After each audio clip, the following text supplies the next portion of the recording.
traders, Raghee here. And one of the things that we can do when the markets are moving lower or that we're not quite at daily time frame levels that we want to execute buys from is shorten the time frame.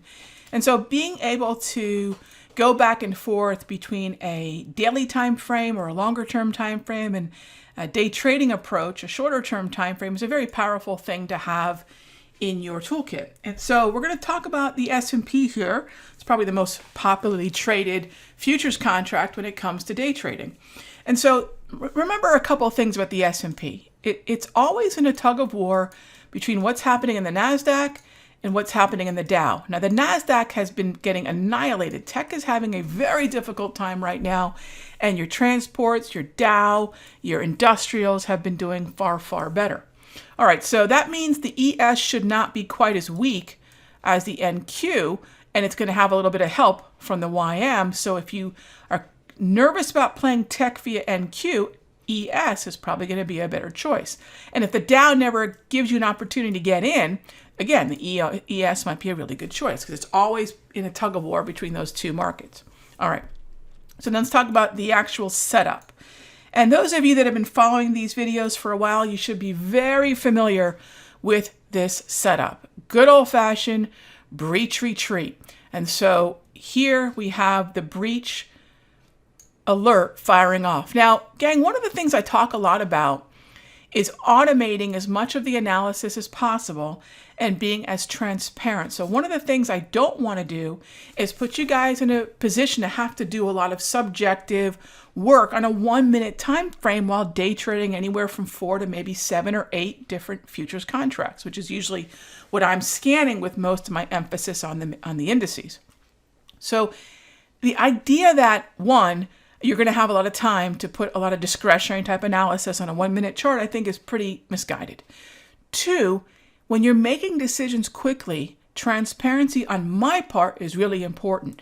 In other words, I don't want you relying on a bunch of levels that only I know where they are and only I can tell you where they are, because you won't have the same confidence as you would when you're looking at my screen and seeing the same exact results, same exact line and levels on your screen. That's my job as a teacher, a coach of traders.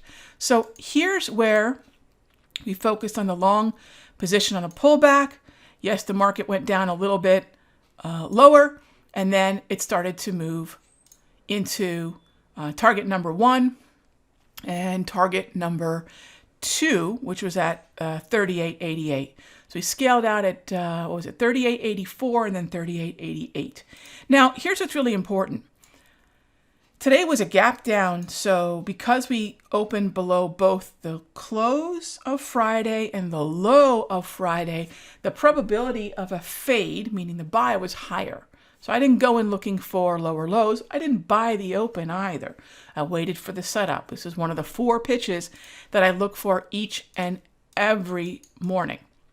So one of the things I also like to do is be at a break even or even a trailing stop by the time I get to noon, because really the AM session is very different than the midday session, and the PM session can have a completely different personality, as we saw very clearly today.